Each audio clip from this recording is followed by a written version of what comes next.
नमस्कार, आप देख रहे हैं महाराष्ट्र की सबसे भरोसेमंद खबरें। मैं हूं परवीन शेख। अगले कुछ मिनटों में हम आपको रूबरू कराएंगे महाराष्ट्र की हर बड़ी हलचल से, लेकिन सबसे पहले एक नजर डालते हैं सुर्खियों पर। महाराष्ट्र में राहुल गांधी को जबरदस्त झटका। शरद गुट के कांग्रेस में विलय पर पवार का बड़ा बयान। बोले कांग्रेस के साथ कभी नहीं जाएंगे। सुनेत्रा पवार से डील हुई फाइनल। एकनाथ शिंदे की पार्टी में जल्द शामिल होंगे ठाकरे के 14 विधायक। शिवसेना विधायक के ऑपरेशन टाइगर 3 के दावे से उद्धव गुट में फिर टेंशन। वर्ली विधानसभा सीट पर आदित्य ठाकरे की बड़ी मुश्किलें। शिंदे गुट ने पलट दी बाजी। शिंदे गुट के नेता उदय सामंत ने दी ठाकरे को चेतावनी। बोले वर्ली की पहचान 2029 में होगी। एकनाथ शिंदे के विरोध पर उद्धव ठाकरे का फोन। अपने शिव सैनिकों से बोले डटे रहो, मैं आपके साथ हूं। महाराष्ट्र की राजनीति में बड़ा उलटफेर। ठाकरे गुट, शिंदे गुट और बीजेपी एक मंच पर आए। औरंगाबाद में बन रहे हैं नए समीकरण। 2 दशक पुराने मनरेगा की जगह अब वीबीजी रामजी एक्ट लागू। महाराष्ट्र में युवाओं महिलाओं को मिलेगा बम्पर रोजगार। सरकार पूरे राज्य में आयोजित करेगी कार्यशालाएं। केतन अग्रवाल मर्डर केस में बड़ा मोड़। शक की सुई घूम गई। हुडी मैन का रहस्य गहराया। तीसरे शख्स की तलाश में जुटी पुलिस। छत्रपति संभाजीनगर महानगर पालिका अक्टूबर से शुरू करेगी सड़क चौड़ीकरण का दूसरा चरण। चंपा चौक, औरंगापुरा और पैठर रोड समेत 6 खास सड़कों की 1040 संपत्तियों पर चलेगा बुलडोजर। टमाटर के तीखे तेवर हुए नरम। 60 रुपए से घटकर 20 रुपए किलो पर आया दाम। नागपुर के आम उपभोक्ताओं को मिली बड़ी राहत। मुंबई में मूसलाधार बारिश से लोगों का हाल बेहाल। सड़क पर जलभराव, ट्रैफिक जाम से लेकर कई फ्लाइट्स डाइवर्ट। खबरों में सबसे पहले बात विपक्ष को लगे जबरदस्त झटके की। शरद पवार ने अपनी पार्टी के कांग्रेस में विलय के दावे को खारिज कर दिया है। कांग्रेस के सीनियर नेता विजय वडेट्टीवार ने दावा किया था कि शरद गुट के एनसीपी का जल्द पार्टी में विलय होगा। कांग्रेस नेता ने कहा था कि इसके लिए दिल्ली में हाईकमान के साथ एनसीपी नेताओं की बैठक चल रही है, लेकिन अब शरद पवार ने इन सभी अटकलों को खारिज कर दिया है। शरद पवार ने कहा है, ना ही हमारी पार्टी में कोई टूट होने जा रही है और ना ही कांग्रेस में विलय होगा। शरद पवार के रिएक्शन के बाद महाराष्ट्र कांग्रेस अध्यक्ष नाना पटोले का भी बयान सामने आया। नाना पटोले ने विलय की बात को अफवाह बताते हुए इसे महायुति की चाल बताई। एनसीपी शरद गुट के महाराष्ट्र प्रदेश अध्यक्ष शशिकांत शिंदे ने खुद कंफर्म किया है कि एनसीपी के विलय की खबरों में कोई दम नहीं है। एनसीपी तो अपना कुनबा बढ़ाने में जुटी है। इस बीच शरद पवार के सांसदों और विधायकों के टूटने की खबर जरूर सामने आई। खबरों की माने तो शरद गुट एनसीपी के 6 सांसदों के साथ करीब 6 से 7 विधायक भी बीजेपी का दामन थाम सकते हैं। वहीं सुनेत्रा पवार ने भी अमित शाह के साथ दिल्ली में डील फाइनल कर लिया, यानी ये नेता एनडीए की ताकत बढ़ाने वाले हैं। इन अटकलों को उस वक्त और बल मिला जब हाल ही में हुई कुछ महत्वपूर्ण बैठकों में शरद पवार और सीनियर नेता जयंत पाटिल गैर हाजिर रहे। बताया जा रहा है कि महाविकास अघाड़ी की बैठक में भी दोनों नेताओं की गैर मौजूदगी ने राजनीतिक हलकों में कई तरह के सवाल खड़े कर दिए थे।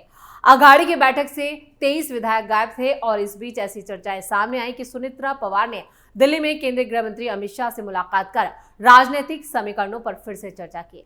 अगर ये राजनीतिक अटकलें सच साबित होती हैं तो महाराष्ट्र की राजनीति में बड़ा बदलाव देखने को मिल सकता है और एनडीए की राजनीतिक ताकत में बढ़ोतरी होगी। यानी शरद पवार गुट से कई बड़े नेता जो हैं या तो बीजेपी में जाएंगे या फिर सुनेत्रा पवार की पार्टी में भी शामिल हो सकते हैं, लेकिन बीजेपी के साथ जाने की ज्यादा खबरें और अटकलें लगाई जा रही हैं, जिससे महाराष्ट्र में बीजेपी का जनाधार और संगठन और इसके साथ साथ उनके विधायकों और सांसदों की संख्या में इजाफा हो सकता है। खबरों में आगे का रुख करते हैं। शिवसेना विधायक मुरजी पटेल ने दावा किया है कि महाराष्ट्र में ऑपरेशन टाइगर अभी भी चल रहा है। उन्होंने कहा है कि लोग डिप्टी सीएम एकनाथ शिंदे को उम्मीदों के साथ देखते हैं और पूरे राज्य के प्रतिनिधि के रूप में उनके नेतृत्व को स्वीकार किया जा चुका है। मुरजी पटेल ने कहा, उद्धव ठाकरे को सचिन अहिर के रूप में बस एक छोटा सा झटका लगा है। अभी और भी बहुत कुछ होना बाकी है क्योंकि इसमें विधायक और पार्षद शामिल हैं। ऑपरेशन टाइगर 3 कल शुरू हुआ है और आने वाले दिनों में आप ऑपरेशन टाइगर 4 भी देखेंगे। हमारे साथ ठाकरे गुट के 13 से 14 विधायक हैं। जिस दिन एकनाथ शिंदे तारीख तय कर देंगे वो हमारे साथ आ जाएंगे। मुरजी पटेल के इस बयान के बाद राजनीति में फिर बड़ा बदलाव हो सकता है। उद्धव के 6 सांसदों के जाने का दावा किया गया था, जिसे ऑपरेशन टाइगर कहा गया। अब यह दावा किया जा रहा है कि विधायक भी शिंदे सेना में आने को तैयार हैं। उद्धव ठाकरे के लिए खतरे की घंटी है। अगर ठाकरे ने अपनी पार्टी बचाने के लिए जल्द कोई रणनीति नहीं बनाई तो ठाकरे की मुसीबतें बढ़ सकती हैं। सचिन अहिर के एकनाथ शिंदे गुट में शामिल होने के बाद राम कदम ने खुद कहा था कि उद्धव ठाकरे के साथ कोई नहीं रहना चाहता। धीरे धीरे सभी साथ छोड़ रहे हैं। उन्हें तो अब अपने यहाँ हम दो हमारे दो का बोर्ड लगाना होगा। भाजपा विधायक ने कहा कि धीरे धीरे सभी नेता ठाकरे गुट को छोड़ रहे हैं, लेकिन आत्मचिंतन करने की बजाय वो बयान देते हैं कि हमें कोई फर्क नहीं पड़ता, और ये बयान दिखाता है कि धीरे धीरे यूबीटी की डूबती नाव से सभी उतर जाएंगे। खबरों में आगे का रुख करते हैं। ठाकरे के विधायक सचिन अहिर को डिप्टी सीएम एकनाथ शिंदे ने सीधे विधान परिषद का उपाध्यक्ष बना दिया, जो आदित्य ठाकरे के लिए बड़ा झटका है। वर्ली विधानसभा सीट में आगामी विधानसभा चुनावों में आदित्य ठाकरे को कड़ी चुनौती मिलने वाली है। सचिन अहिर ने अभी हाल ही में एक बड़ा बयान दिया था। उन्होंने कहा था, एकनाथ शिंदे मुझे जो जिम्मेदारी सौंपेंगे मैं उसे पूरी लगन से निभाने की कोशिश करूंगा। इस बीच अब शिंदे सेना के नेता और मंत्री उदय सामंत ने भी वर्ली को लेकर ठाकरे को चेतावनी दी है। उदय सामंत ने कहा कि ये वर्ली अब किसका है, हमें 2029 में पता चलेगा। नगर निगम चुनावों में ये पता चल गया था कि ये मुंबई किसकी है। अब 2019 में ये पता चलेगा कि वर्ली किसका है। आदित्य ठाकरे ने 2019 विधानसभा चुनावों में वर्ली से ही चुनाव लड़ा था। सुनील शिंदे को उम्मीदवार नहीं बनाया गया था। सचिन अहिर से भी मदद मांगी गई थी। आदित्य ठाकरे ने 2019 में पहली बार वर्ली से जीत हासिल की थी। मातोश्री ने सचिन अहिर और सुनील शिंदे दोनों को विधान परिषद में विधायक सीटें इस मकसद से दी थी कि भविष्य में आदित्य ठाकरे को कोई परेशानी ना हो। यानी आदित्य ठाकरे को जिताने के लिए पूरा प्लान बनाया गया था। लेकिन अब दोनों ही नेता जिस तरह से बयानबाजी करें और सचिन अहिर जिस तरह से शिंदे गुट में शामिल हुए, उसके बाद 2029 में वर्ली में आदित्य ठाकरे की हार तय मानी जा रही है। और खबरों में अब बात करते हैं शिवसेना के दोनों गुटों में बढ़ते टकराव की। शिवसेना के दोनों गुटों के बीच टकराव और तेज हो चुका है। ऑपरेशन टाइगर के तहत उद्धव ठाकरे गुट के 6 लोकसभा सांसदों के एकनाथ शिंदे की शिवसेना में शामिल होने के बाद उद्धव पूरी तरह से बौखला गए हैं और वो अपने कार्यकर्ताओं को भड़का रहे हैं। इस तनाव के बीच महाराष्ट्र के डिप्टी सीएम एकनाथ शिंदे के बेटे और सांसद डॉक्टर श्रीकांत शिंदे जब नांदेड़ पहुंचे तो उनकी गाड़ी पर हमला तक कर दिया गया। उद्धव गुट के कार्यकर्ताओं ने उनके काफिले को काले झंडे दिखाए, जिसके बाद पुलिस ने एक्शन लेते हुए दर्जनों नेताओं को हिरासत में लिया। काले झंडे दिखाए जाने और शिव सैनिकों की गिरफ्तारी की भनक लगते ही उद्धव ठाकरे ने फौरन मोर्चा भी संभाला। उन्होंने नांदेड़ के ग्रामीण जिला प्रमुख ज्योतिबा खराटे को सीधे फोन मिलाया और पुलिस हिरासत में लिए गए कार्यकर्ताओं का हालचाल जाना। ठाकरे ने प्रदर्शनकारियों की तारीफ करते हुए कहा कि जब तक उनके पास ऐसे वफादार शिव सैनिक हैं तब तक पार्टी को कोई डिगा नहीं सकता। उन्होंने कार्यकर्ताओं को हर मुमकिन मदद का भरोसा दिया और जल्द ही किन्वट का दौरा करने का संकेत भी दिया।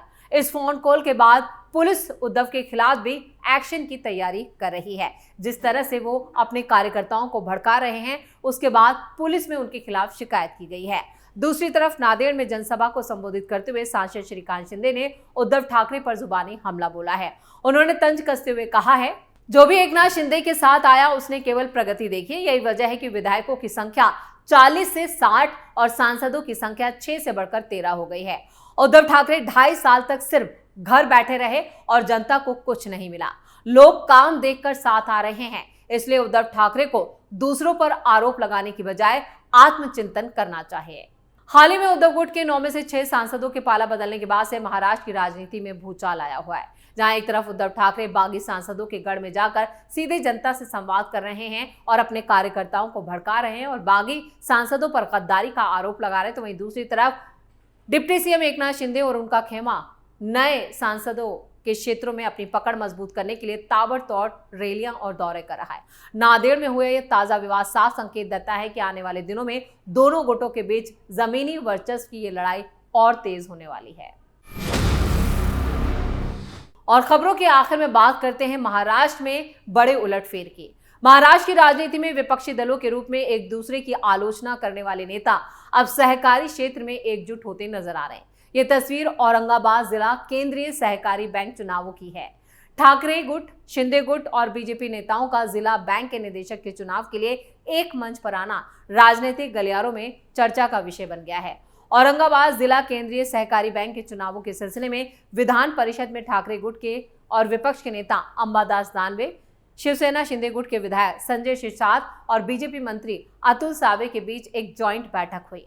बताया जा रहा है कि इस बैठक में चुनावी रणनीति पर चर्चा की गई। दिलचस्प बात यह है कि महायुति पैनल से अंबादास दानवे ने जिला केंद्रीय बैंक के निदेशक पद के लिए चुनाव में हिस्सा लिया।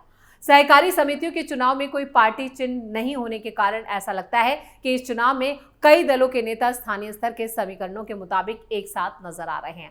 औरंगाबाद जिला केंद्रीय सहकारी बैंक के निदेशक मंडल के लिए चुनाव 4 जुलाई को होने वाला है और जिले के राजनीतिक हलकों की निगाहें इस चुनाव पर टिकी हैं। इसी बैकग्राउंड में अगर जाएं तो महायुति नेताओं ने अंबादास दानवे को दिए गए समर्थन ने इस चुनाव में राजनीतिक समीकरणों को लेकर अब गर्मा गर्म बहस छेड़ दी है। जिस तरह से उद्धव ठाकरे, एकनाथ शिंदे और बीजेपी तीनों के ही नेता एक मंच पर नजर आ रहे हैं और जो सियासी तस्वीर सामने आ रही है उसको लेकर अटकलों के साथ साथ कई तरह की बहस भी तेज हो गई है। इसी के साथ महाराष्ट्र फाइल्स में इतना ही। वीडियो कैसा लगा कमेंट करके अपनी राय जरूर दें। वीडियो को लाइक करें, शेयर करें और कैपिटल टीवी को सब्सक्राइब जरूर करें। धन्यवाद।